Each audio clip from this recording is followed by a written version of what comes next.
নবী মুসা আলাইহিস সালামকে বললেন যে আমার দুধ যাতে কম হয় সেই ব্যবস্থা একটু আল্লাহর কাছ থেকে করে নিয়ে আসবেন। ঠিক আছে ভাই। চলতে চলতে আরো অনেকটা দূর নবী মুসা আলাইহিস সালাম গেলেন। দেখতে পেলেন একজন জীর্ণ শীর্ণ চেহারার মানুষ, অত্যন্ত জীর্ণ শীর্ণ, পোশাক আদি তত ভালো নয়, ঠিক মতো খাওয়া দাওয়াও ভালো হয় না, একেবারে জীর্ণ শীর্ণ চেহারার মানুষটা নবী মুসা আলাইহিস সালামকে লক্ষ্য করে বললেন, নবী মুসা আপনি কোথায় চললেন? তো নবী মুসা আলাইহিস সালাম ঠিক পূর্বের মতো বললেন যে আমি আল্লাহ পাকের সঙ্গে আজ আমার কথা হবে, কথোপকথন হবে, বাক্য বিনিময় হবে এবং তুর পাহাড়ের দিকে আমি রওনা হচ্ছি।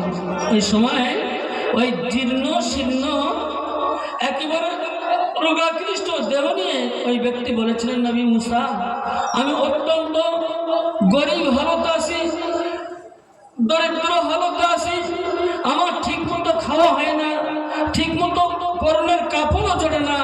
আপনি আল্লাহ পাকের দরবারে আপনার সমস্ত কার্যাদি সেরে নিয়ে আপনি একটু বলবেন যে আমার আল্লাহ পাক রব্বুল আলামিন যদি আমাকে একটু এমন করে ধনী ধনাঢ্য বানায় বা আমাকে যদি একটু সচ্ছলতা দান করে, এই কথাটা আপনি আল্লাহ পাকের দরবারে বলবেন। প্যারে হাজরিনে মজলিস, নবী মুসা আলাইহিস সালাম আল্লাহ পাকের সঙ্গে সমস্ত বাক্য বিনিময় হয়ে গেল।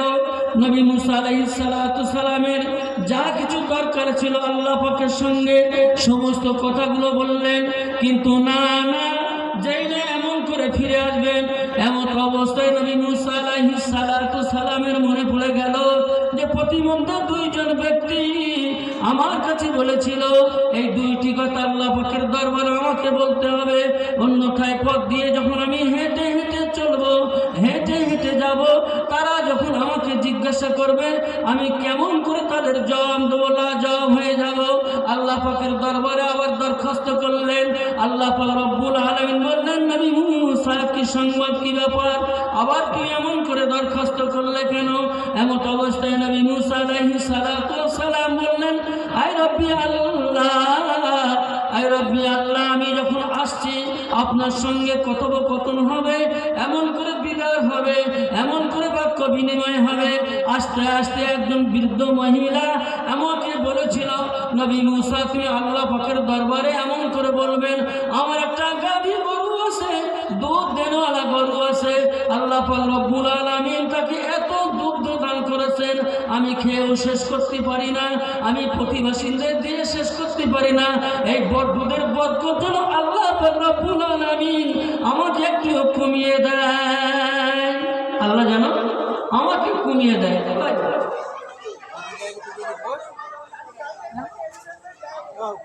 আমরা চাই না ভাই কি 5 বিঘে জমি আছে আরো 5 বিঘে হোক, তাই তো নাকি ভাই? হ্যাঁ, আমি 2 তলা বাড়ি করেছি আরো 1 তলা হোক, আমার 5টা গাড়ি আছে 4 চাকা আরো 5টা হোক, এরকম চাই তো নাকি ভাই?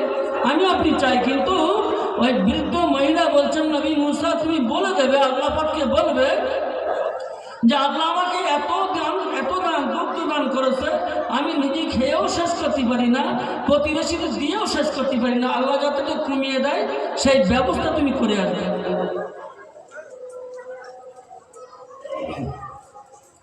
নবী মুসা আলাইহিস সালাম সর্বপ্রথমে বুড়িমার কথাটা বললেন।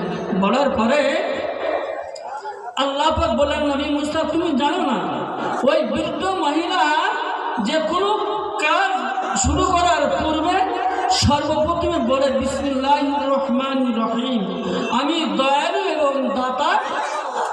সে কখনো ভোলে না এবং কখনো সে ছাড়ে না। ওই বিসমিল্লাহির রহমানির রহিম কখনো সে ভোলে না, ছাড়েও না। আমি আল্লাহ এই জন্য বরকত দিই যে আমি দয়ালু এবং দাতা। আমি কেমন দয়ালু দাতা নবী মুসা তুমি আজকে জেনে নাও। শুধু তাই নয়, ওই বৃদ্ধ মহিলা সমস্ত কাজ শেষ করার পরে আমার প্রশংসা করে, আলহামদুলিল্লাহ। কি বলে? সেই বৃদ্ধ মহিলা বলে আলহামদুলিল্লাহ। ভাই কথাগুলো শোনেন ভাই। সেই বৃদ্ধ মহিলা বলে আলহামদুলিল্লাহ। তাহলে প্রথমে বলেন বিসমিল্লাহির রহমানির রহিম, আমি আল্লাহর নামে শুরু করছি, তিনি দয়ালু এবং দাতা। আর কাজ শেষ করার পরে বলে আলহামদুলিল্লাহ, সমস্ত প্রশংসা আল্লাহর। ভাই আমার, তো নবী মুসা আলাইহিস সালাতু সালামকে আল্লাহ পাক বললেন ওই বৃদ্ধ মহিলার বিসমিল্লাহ শরীফ পড়া একটু কম করে দিতে বলবেন, আর আমার প্রশংসা আলহামদুলিল্লাহ এটাও কম করে দিতে বলবেন। এই কম যদি করতে পারে আমি আল্লাহ বরকত কমিয়ে দেবো। কিছু বুঝতে পারছেন ভাই? তাহলে বিসমিল্লাহর ফজিলত কিছু বোঝা যাচ্ছে। আর সমস্ত প্রশংসা আল্লাহর, এটাও আমরা বলি না আলহামদুলিল্লাহ। কিছু খেলি ওই পেলুম খালে দিলুম গালে পাপনাইকে মনে করে, আর হ্যাঁ বলে শুয়ে পড়ি না ভাই, বলে যে সবার সময় পড়তে হয় আল্লাহুম্মা বিইসমিকা আমুতু হাইয়া, এটা পড়তে হয়।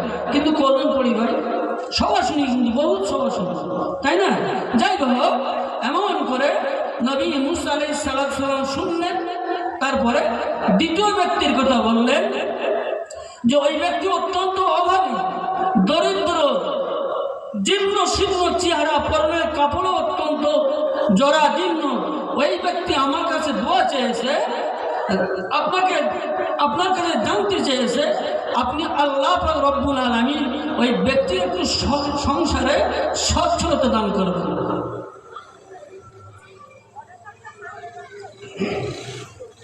প্রিয় হাজরাতে মজলিস, আল্লাহ পাক ওই 2 নম্বর ব্যক্তির জন্য ওয়াজটা করে পরে শুনিয়ে দিয়েছেন নবী মুসা, ওই ব্যক্তিকে তুমি বলবেন সমস্ত কাজ শুরু করার পূর্বে যেন বিসমিল্লাহির রহমানির রহিমটা পাঠ করে নেয়। আর সেই কাজটা যখন শেষ হয়ে যাবে কেবলমাত্র বলবে আলহামদুলিল্লাহ, সমস্ত প্রশংসা আল্লাহর, আমি আল্লাহ রব্বুল আলামিন। এই আমল যদি করতে পারে, এই আমলের মধ্যে যদি ইস্তেকামাত থাকতে পারে,